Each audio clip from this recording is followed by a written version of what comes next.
I'm holding two documents that should never be in the same file. This is a casualty report from the Royal Regiment of Canada, August 19, 1942, Dieppe, France. It lists 15 names, not killed in action, not died of wounds, executed, shot point blank as prisoners of war after they'd surrendered. This is a Wehrmacht tactical intelligence briefing, September 12, 1944, 2 years later. It contains a warning to all German units operating in France. Die Übergabe an kanadische Einheiten kann nicht garantiert werden. Surrender to Canadian units cannot be guaranteed to be honored. Between these two documents, there are 238 bodies. German soldiers killed after attempting to surrender, executed by Canadian forces in Normandy, revenge measured in corpses, and at the center of it all, Private James MacDonald, who survived the first document by hiding under a corpse, who created the second by refusing to forget. August 19, 1942, 11:47 a.m. Blue Beach, Dieppe, France. Private James MacDonald lay face down in the stones. Cold water lapped at his boots. Blood soaked through his uniform. Not his blood. The blood of Corporal William Henderson, dead, lying on top of him, shot through the head 30 seconds ago. MacDonald didn't move, didn't breathe, didn't make a sound. German voices, close, 20 feet away, speaking quickly, giving orders. Then the sound that would haunt him for 2 years. A single rifle shot. Pause. Another shot. Pause. Another. Methodical. Spaced 5 to 10 seconds apart, moving down the line of wounded Canadians who'd surrendered. The Germans were executing prisoners. MacDonald had landed on this beach at 5:23 a.m. 4 companies, Royal Regiment of Canada, Operation Jubilee. The plan, assault Dieppe, hold for a few hours, withdraw. Intelligence said German defenses were light. Intelligence was catastrophically wrong. The Germans had been waiting. Machine guns, artillery, pre-sighted killing zones. By 8:47 a.m., MacDonald's company was pinned down, out of ammunition, out of options. Major Lazier ordered surrender. 23 men raised their hands, walked toward German positions, weapons down, following the rules. The Germans accepted the surrender, lined the Canadians against a stone wall, then started shooting. Wounded men first, men who couldn't run, shot where they stood, one after another. Henderson had been standing next to MacDonald. The bullet hit Henderson first. He fell forward, knocked MacDonald down. MacDonald's head struck stones, stars, darkness. When his vision cleared, Henderson was on top of him, dead weight, trapping him. The Germans kept shooting. MacDonald played dead, the only option. A boot kicked Henderson's corpse. MacDonald felt the impact through the body, held still, held his breath. The boot moved on. More shots. The 8 unwounded Canadians tried to run. Germans shot them in the back. 3 escaped. 5 died trying. Then silence. MacDonald waited. 10 minutes. 20. At 12:14 p.m., he pushed Henderson's body off, sat up, looked around. 15 bodies. His platoon, his friends, all dead. Executed after surrender, after following the rules, after believing being a prisoner meant survival. MacDonald was 24 years old. He'd been in combat for 6 hours. He'd lost 15 friends, and he'd learned something that would define the next 2 years. The Germans didn't honor surrender, so neither would he. August 19, 1942, 2:37 p.m., still on Blue Beach. MacDonald reached the water. British landing craft were attempting evacuations. German artillery was hitting them.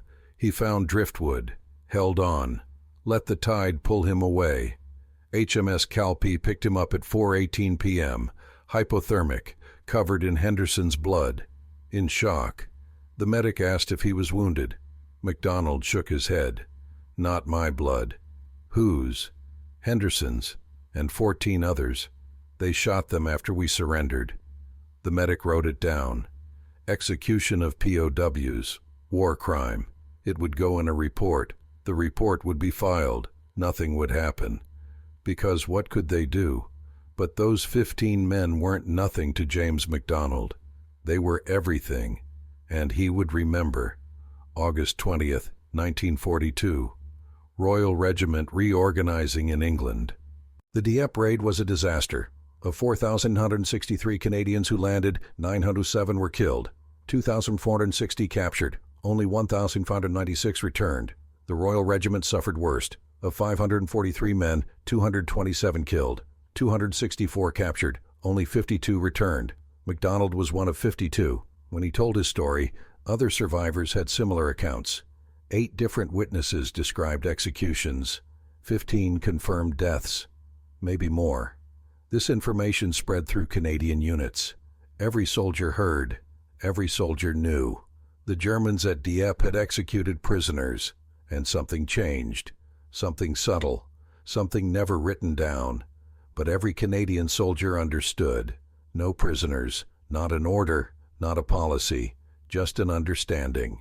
If the Germans wouldn't honor surrender, neither would Canadians. For the next 6 weeks, the same pattern emerged. German soldiers attempting to surrender, Canadians refusing to accept it. Eye for an eye, equation balanced. British and American commanders knew, but nobody stopped it. Because nobody wanted to say out loud what everyone understood. Dieppe had changed the rules. And James MacDonald, survivor, witness, the man who'd hidden under Henderson's body, would spend the next 2 years making sure Germans understood the new rules. September 1942, June 1944, the long preparation. MacDonald was promoted to lance corporal, then sergeant by March 1943. The Dieppe survivors were given leadership roles. They had experience. They knew things replacements didn't. They knew Germans couldn't be trusted. One evening, Private Tommy Wilson asked MacDonald about Dieppe. "Is it true the Germans shot prisoners?" MacDonald kept cleaning his rifle. "Yes." "How many?" 15 that I saw." "What should we do if we capture Germans?" MacDonald looked at him. "Remember Henderson, and Davis, and Mackenzie. Remember the Germans don't follow rules. So why should we?" Wilson nodded. He understood. They all understood. For 20 months MacDonald trained, harder than anyone. Expert marksman with Lee Enfield, sharpshooter with Thompson, extra courses in demolitions, hand-to-hand combat, anything that made him more lethal. He wasn't training to survive. He was training to kill. By June 1944, MacDonald was leading 2nd Platoon C Company, 38 men, half replacements, half Dieppe survivors, men who'd watched friends die, men who'd learned mercy was a mistake, men who wouldn't make that mistake again. June 6, 1944, 7:55 a.m., Juno Beach, Normandy. MacDonald landed at Juno Beach H-hour plus 85 minutes. The initial waves had gone in. The beach was chaos. Bodies, destroyed landing craft, wounded men. But the Canadians had established a foothold. They were pushing inland. MacDonald's platoon moved through Courcelles-sur-Mer, house-to-house fighting, Germans in every building. By noon, they'd cleared the town, pushed 3 miles inland, faster than any other Allied unit. The Canadians were proving they could fight, proving they could win, and proving something else. June 6, 1944, 7:55 a.m., Juno Beach, Normandy. MacDonald landed at Juno Beach H-hour plus 85 minutes. The initial waves had gone in. The beach was chaos, bodies, destroyed landing craft, wounded men.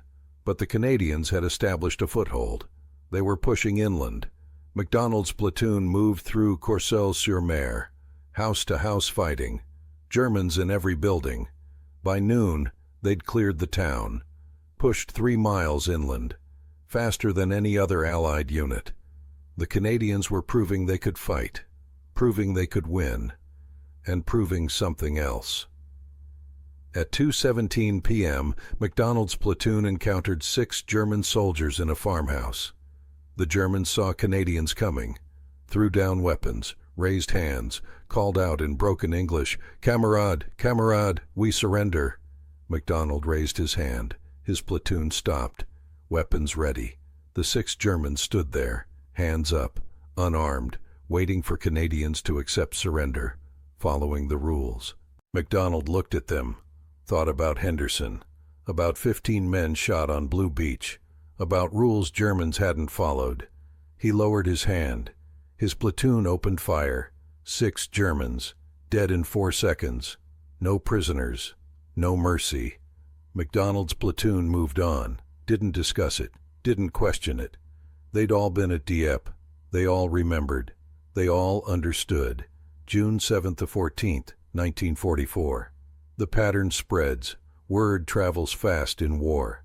By June 7th, less than 24 hours after landing, German units were receiving reports. Canadian troops refusing surrender, shooting prisoners, fighting with unusual aggression. At first, German commanders dismissed these reports. Combat is chaotic. Stories get exaggerated. But reports kept coming. June 8th near Bretteville, Canadians accepted surrender, disarmed Germans, then shot 23. June 9th near Carpiquet, 15 Germans killed after attempting surrender. June 10th near Buron, 38 Germans. Same pattern. The numbers accumulated. German intelligence paid attention. These weren't isolated incidents. This was systematic. Canadian units across the entire front refusing to honor surrender. By June 12th, Wehrmacht intelligence issued its first warning. Informal, verbal. Exercise extreme caution when engaging Canadian forces. Surrender may not be accepted. The message was clear. Canadians were different. Canadians remembered Dieppe. And Canadians were paying Germans back. With interest. July 8th, 1944. 2:47 p.m. near Caen. The largest incident. MacDonald's company was part of Operation Charnwood, the final push for Caen. His platoon was clearing a farm complex 2 kilometers west of the city. Intelligence said lightly defended. Intelligence was wrong. Again, Germans had fortified it. Machine gun nests, mortars, interlocking fields of fire, at least a full platoon. The fight started at 2:51. MacDonald's lead squad walked into a killing zone. Machine gun fire from 3 directions. 2 men down in the first seconds. MacDonald called for suppressing fire. Sent 2 squads flanking left and right. Standard tactics. By 3:14, his flanking squads had reached positions on both sides. Germans were surrounded, trapped. German fire slackened, then stopped. Then a voice called out in German-accented English, "Canadians, we wish to surrender. We are throwing out weapons." MacDonald saw rifles being thrown from farmhouse windows. 1, 2, 5, 10. He counted. At least 30 weapons. This wasn't a squad. This was a platoon. 40 or 50 men trapped. The door opened. German soldiers emerged. Hands up, no weapons, walking slowly, forming a line, following procedure. MacDonald counted. 10, 20, 30, 40, 43. One was an officer, Hauptmann, captain. He stepped forward. Clear English. "I am Hauptmann Werner Schultz. These men are under my command. We have surrendered. We request treatment according to Geneva Convention." MacDonald stood, walked toward Germans. His platoon watched, waited. They knew what was coming. Schultz saw MacDonald's sergeant stripes. "You are in command?" "Yes." "Then I formally surrender my men to you." MacDonald looked at 43 Germans, young faces, scared faces, some wounded, all exhausted, fighting since D-Day probably. They looked human, tired, done. For a moment, just a moment, MacDonald hesitated. These men weren't at Dieppe. They were just soldiers, following orders, trying to survive. Then he remembered. Remembered 15 rifle shots. Remembered Henderson's weight. Remembered German boots walking among bodies. Remembered that following rules had gotten 15 Canadians killed. His hesitation lasted 2 seconds, then ended. MacDonald turned to his platoon, gave a hand signal. Simple, clear. They'd practiced this. Schultz saw the signal, understood. His eyes widened. "Wait, we have surrendered. You must—" He never finished. MacDonald's platoon opened fire. 43 Germans, standing in the open, unarmed, no cover, no chance. It lasted 11 seconds. 11 seconds of sustained rifle fire from 36 Canadians at 43 stationary targets 20 yards away. No one survived. MacDonald walked forward, checked bodies. Professional, methodical. Some were still moving, wounded, dying. His men put single shots. June 6, 1944, 7:55 a.m., Juno Beach, Normandy. MacDonald landed at Juno Beach H-hour plus 85 minutes. The initial waves had gone in. The beach was chaos, bodies, destroyed landing craft, wounded men. But the Canadians had established a foothold. They were pushing inland. MacDonald's platoon moved through Courcelles-sur-Mer, house-to-house fighting, Germans in every building. By noon, they'd cleared the town, pushed 3 miles inland, faster than any other Allied unit. The Canadians were proving they could fight, proving they could win, and proving something else. At 2:17 p.m., MacDonald's platoon encountered 6 German soldiers in a farmhouse. The Germans saw Canadians coming, threw down weapons, raised hands, called out in broken English, "Camarade, camarade, we surrender." MacDonald raised his hand. His platoon stopped, weapons ready. The 6 Germans stood there, hands up, unarmed, waiting for Canadians to accept surrender, following the rules. MacDonald looked at them, thought about Henderson, about 15 men shot on Blue Beach, about rules Germans hadn't followed. He lowered his hand. His platoon opened fire. 6 Germans, dead in 4 seconds. No prisoners, no mercy. MacDonald's platoon moved on, didn't discuss it, didn't question it. July 18, 1944, Wehrmacht 7th Army Headquarters. This is the document that made the Canadian reputation official, made it doctrine, made it something every German soldier in France knew about. Tactical Assessment, Canadian Forces Combat Behavior. Dated July 18, 1944. Classified Geheim, Secret. Distribution, all divisional commanders, Western Front. Canadian forces have demonstrated consistent pattern of refusing enemy surrender. This behavior appears systematic rather than isolated. Following patterns observed. 1. Canadian units accept surrender, then execute prisoners. Estimated 40% of incidents. 2. Canadian units refuse surrender entirely. Estimated 60% of incidents. 3. Canadian forces show particular aggression compared to American and British forces operating in adjacent sectors. Comparative analysis. When German units face American forces, surrender rate is approximately 35%. When facing British forces, 28%. When facing Canadian forces, 4%. 4%. Think about that number. 96% of Germans engaging Canadian forces either died fighting or died attempting to surrender. Only 4% survived to become prisoners. Recommendation: Canadian forces should be classified as maximum threat category. Same classification currently reserved for Soviet forces on Eastern Front. Personnel should be instructed that surrender to Canadian units is not advisable. Units should fight to defensive positions until relief or until ammunition exhausted, then attempt breakout rather than surrender. Then the final paragraph, the one that sealed the Canadian reputation forever. Canadian combat behavior more closely resembles Soviet forces than Western Allied forces. Recommend adjusting tactical doctrine accordingly. The Germans were comparing Canadians to the Russians. The same Russians who were notorious for executing prisoners, the same Russians who'd been fighting a war of extermination on the Eastern Front for 3 years, the same Russians that German soldiers feared more than death itself. And now, the Canadians had earned that same fear, because of Dieppe, because of 15 men shot on a beach, because of James MacDonald hiding under Henderson's corpse and deciding that mercy was weakness. July 20, 1944.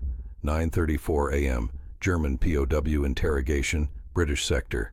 A German soldier, Gefreiter Hans Richter, 21st Panzer Division, was captured by British forces near Caen. Standard interrogation.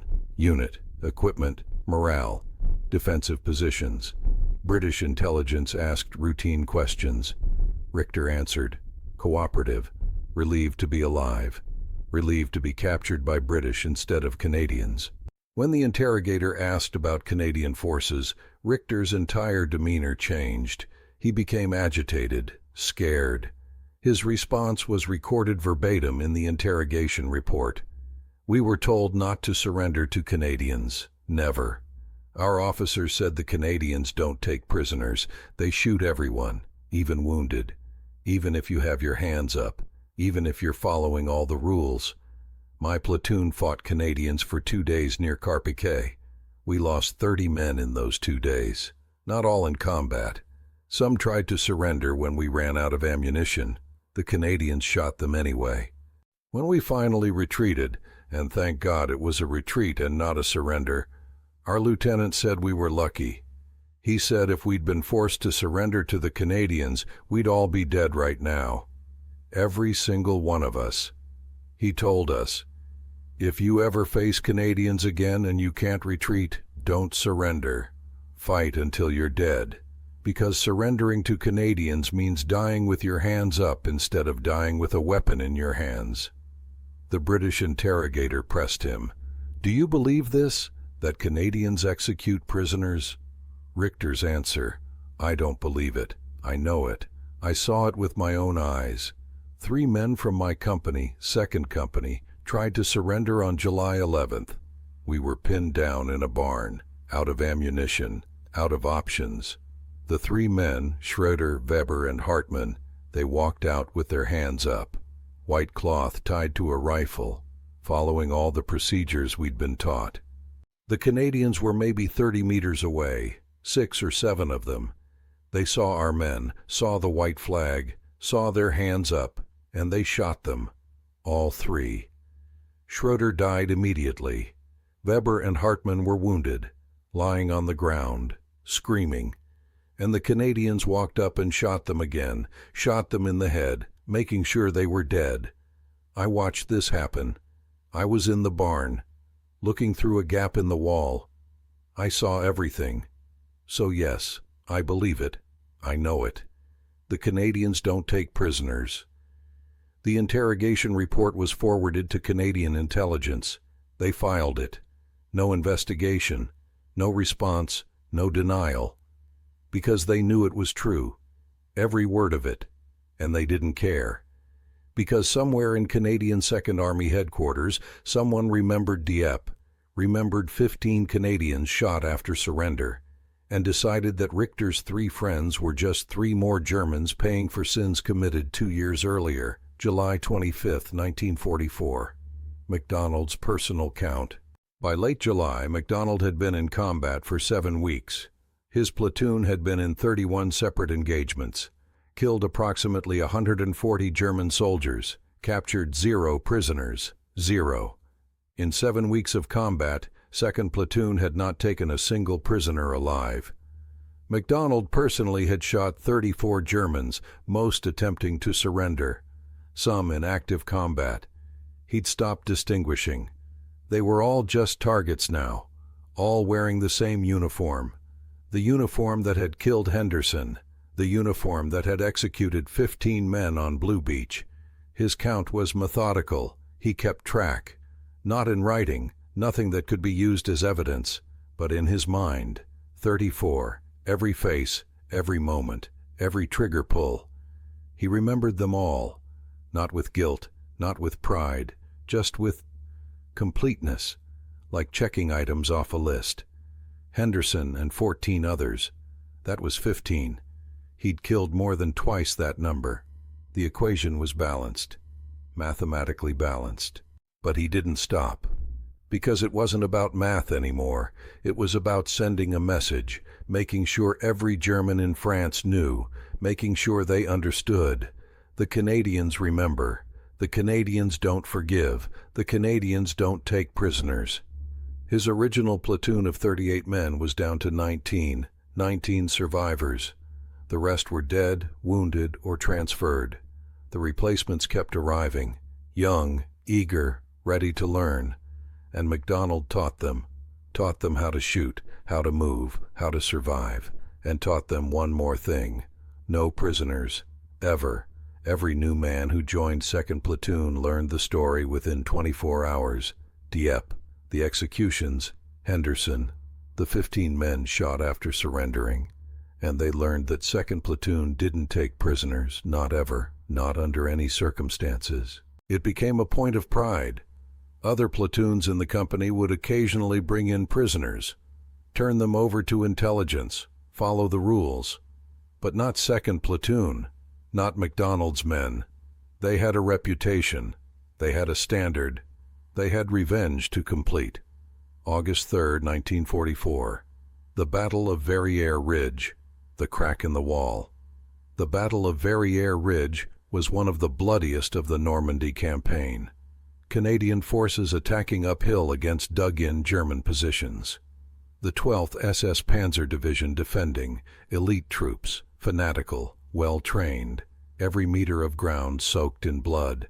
MacDonald's company was part of the assault.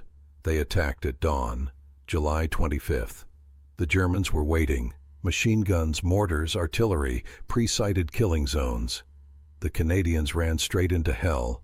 MacDonald's company took 40% casualties in the first 2 hours. 40%. 60 men out of 150, dead or wounded, in 2 hours. By August 3rd, they were still fighting for the same piece of ground.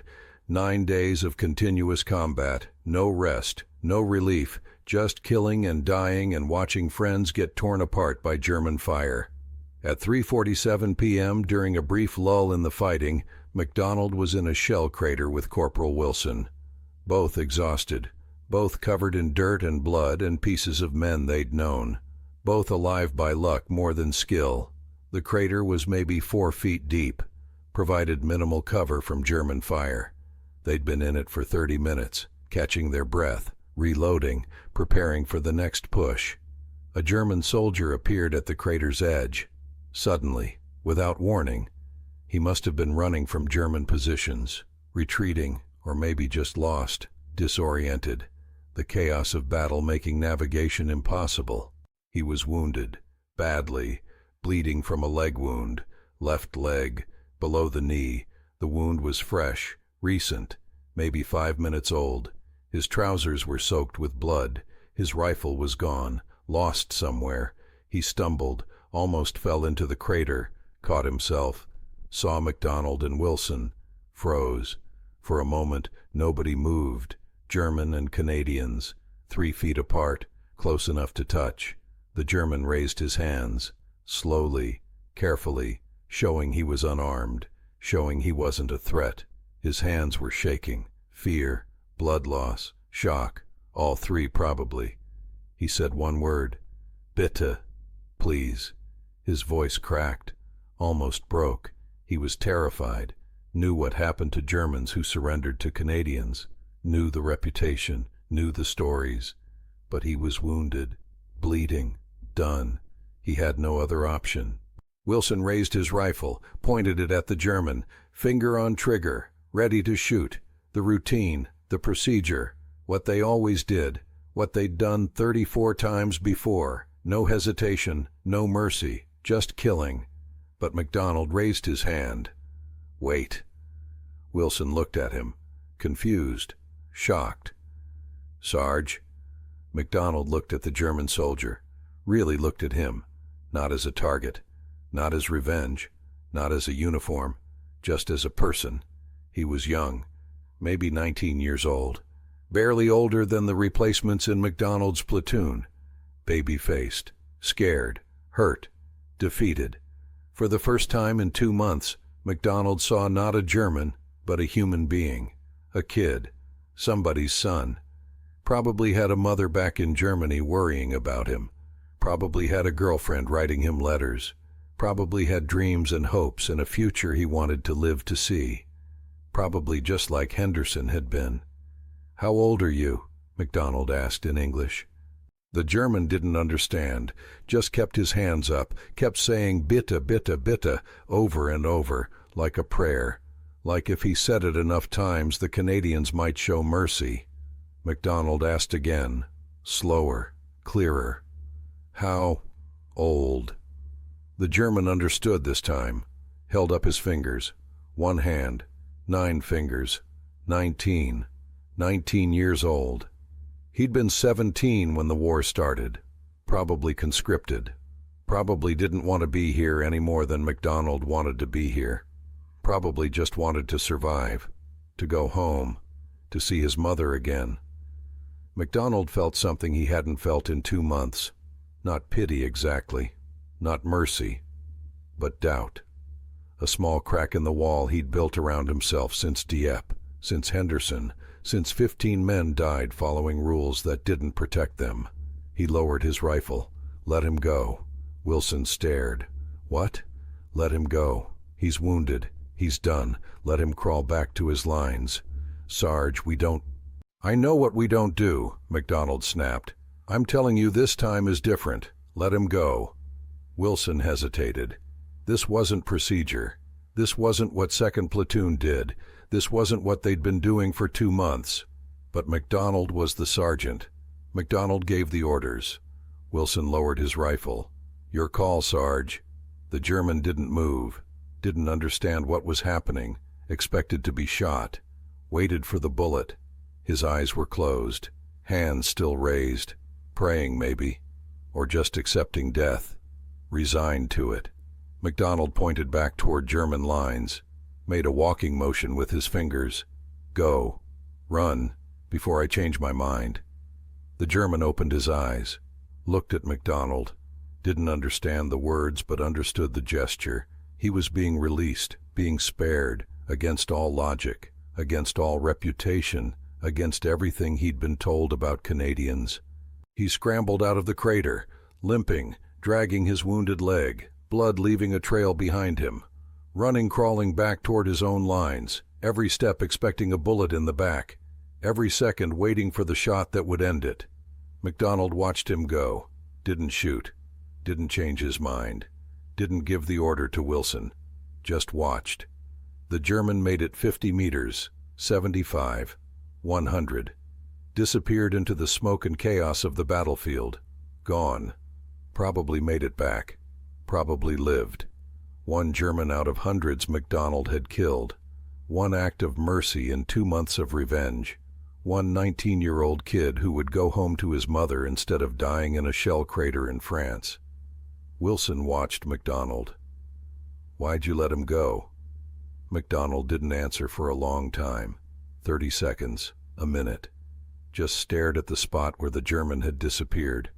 Finally, I don't know, he was just a kid. So were the guys at Dieppe.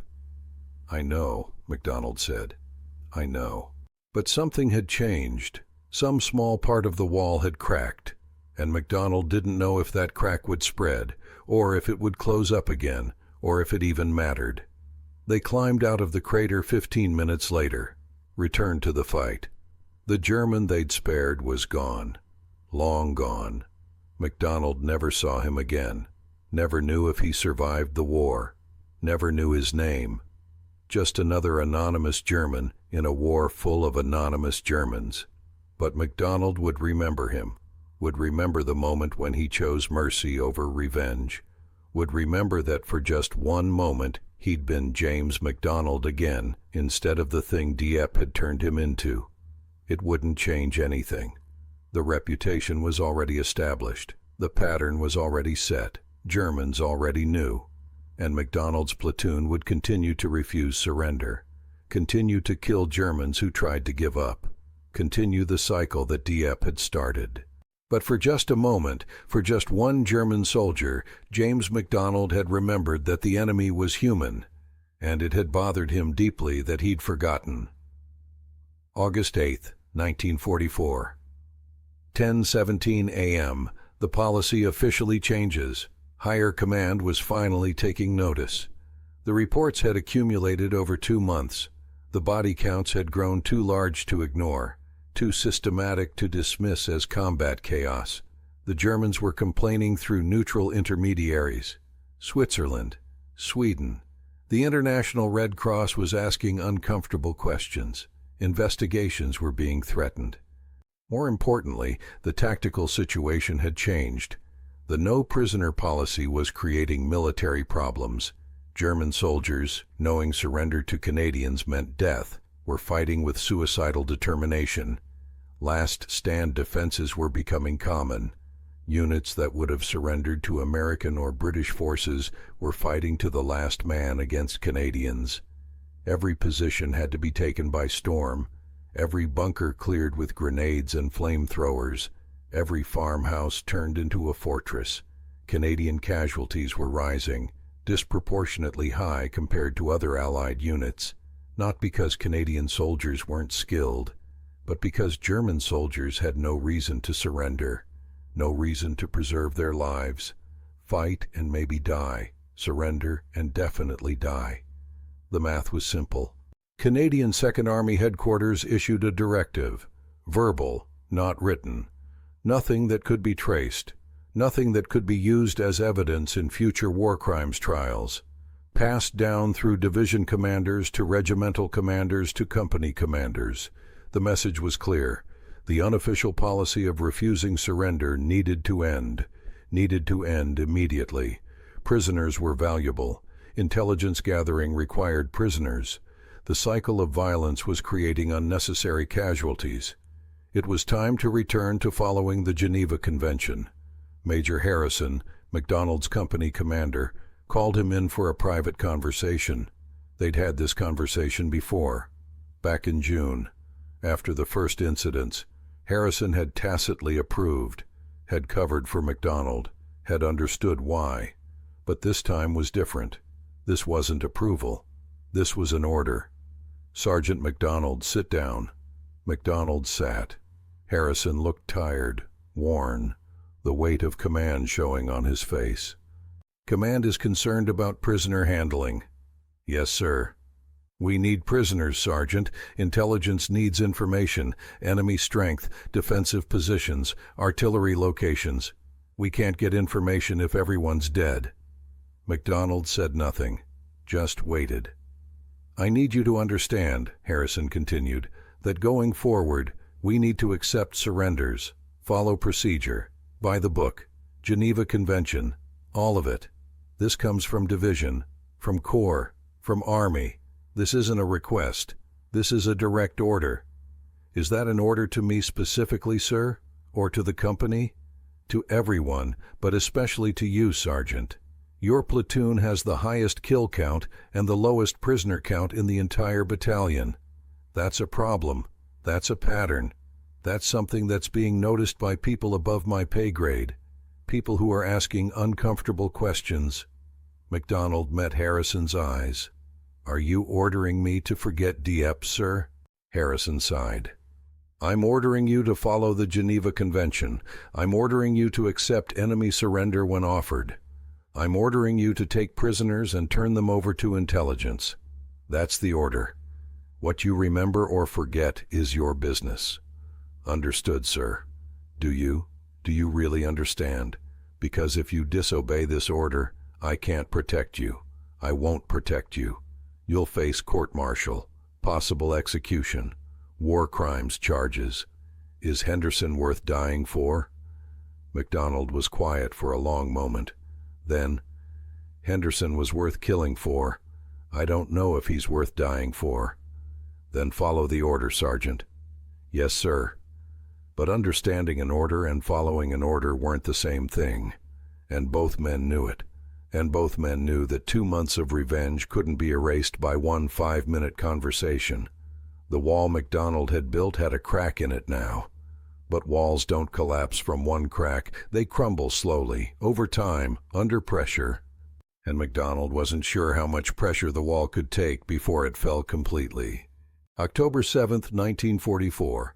Antwerp. MacDonald's war ends. Urban fighting. House to house. German paratroopers defending every street. MacDonald's platoon was clearing a block. Standard procedure they'd done 100 times. A sniper. unseen, unheard, until the shot. The bullet hit MacDonald in the shoulder, spun him around, knocked him down. Pain, immediate, intense. He couldn't move his arm, couldn't hold his rifle. Wilson dragged him to cover, called for a medic. The sniper kept shooting, pinning them down. MacDonald looked at his shoulder. Bad wound. Bone might be shattered, artery might be hit, bleeding heavily. The medic arrived, started working, applying pressure, tourniquet, morphine. "You're going home, Sarge. War's over for you." MacDonald tried to protest, couldn't. The morphine was working. The world was getting fuzzy. He looked at Wilson.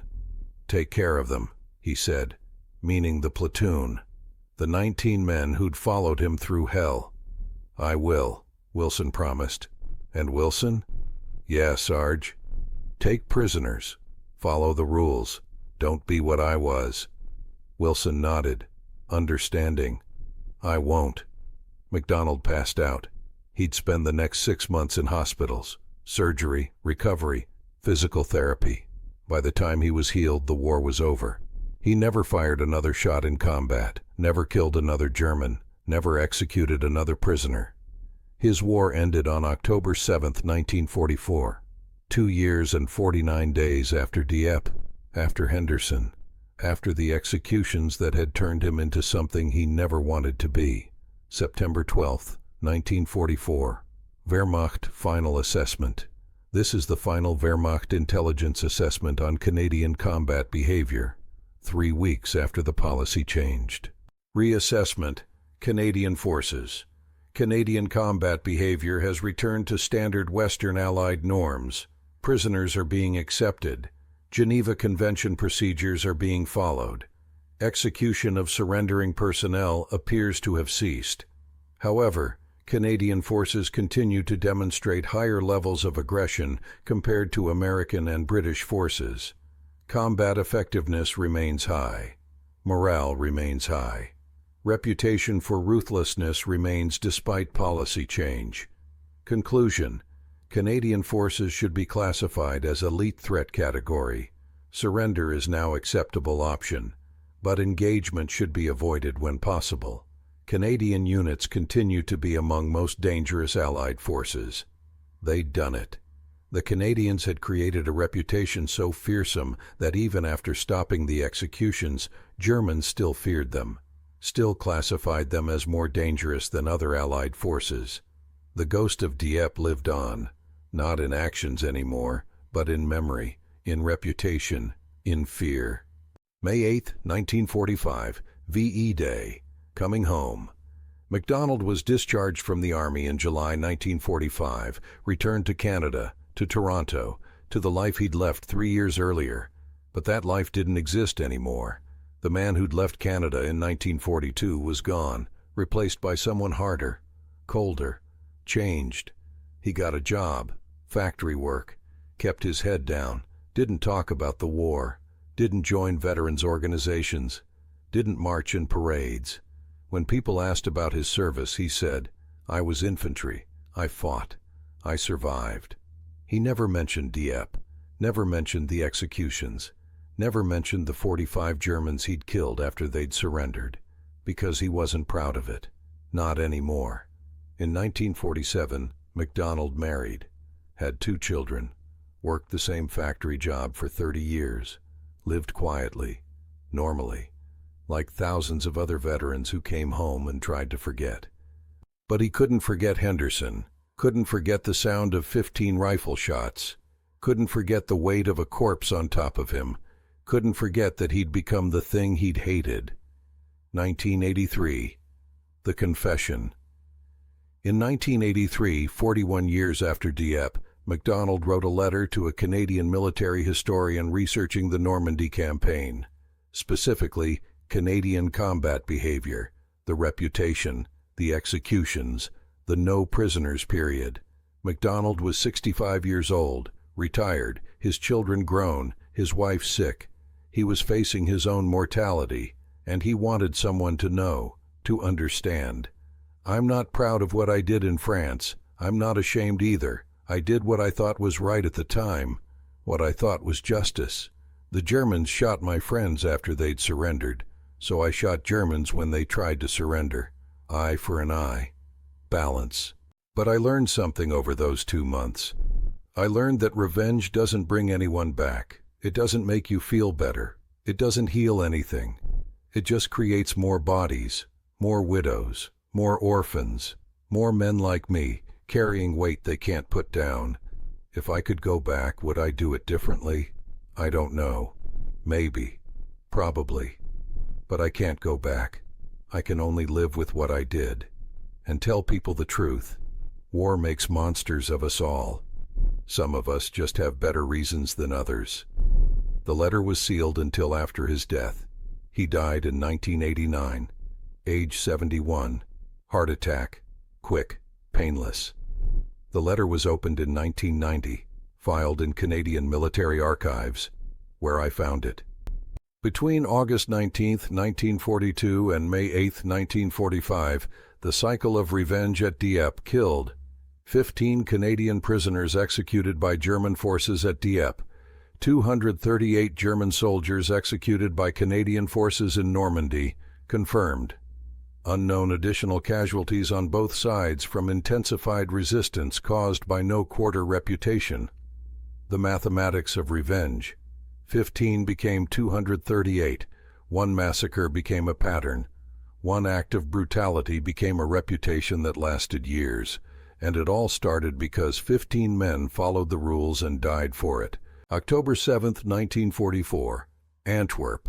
MacDonald's war ends. Urban fighting. House to house. German paratroopers defending every street. MacDonald's platoon was clearing a block. Standard procedure they'd done 100 times.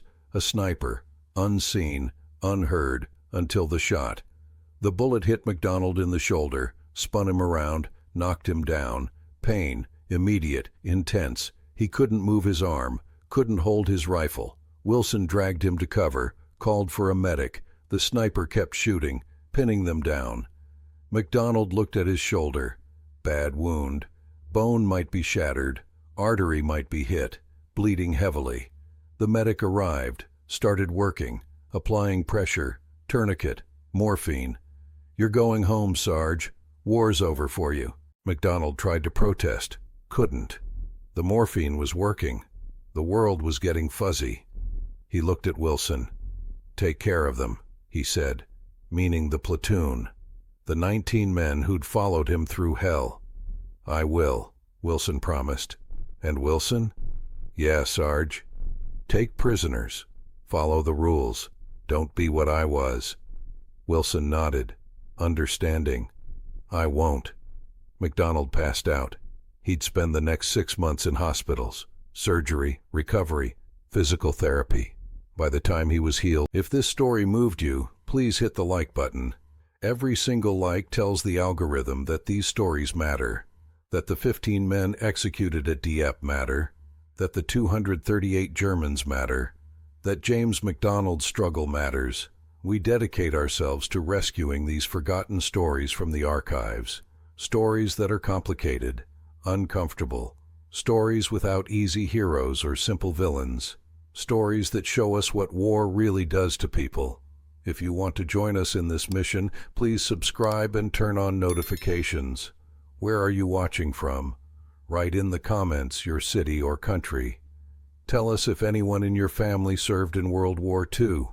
Tell us if they ever talked about what they saw, what they did, what they carried home with them. Thank you for ensuring that Private James MacDonald, Corporal William Henderson, and the 253 men who died in this cycle of revenge, both Canadian and German, are not forgotten in silence. They fought on different sides. Some died following the rules. Some died breaking them. Some survived and spent the rest of their lives trying to understand what they'd become. But they all deserve to be remembered, not as heroes, not as villains, but as human beings caught in a war that turned them into things they never wanted to be. Thank you for ensuring that Private James MacDonald, Corporal William Henderson, and the 253 men who died in this cycle of revenge, both Canadian and German, are not forgotten in silence.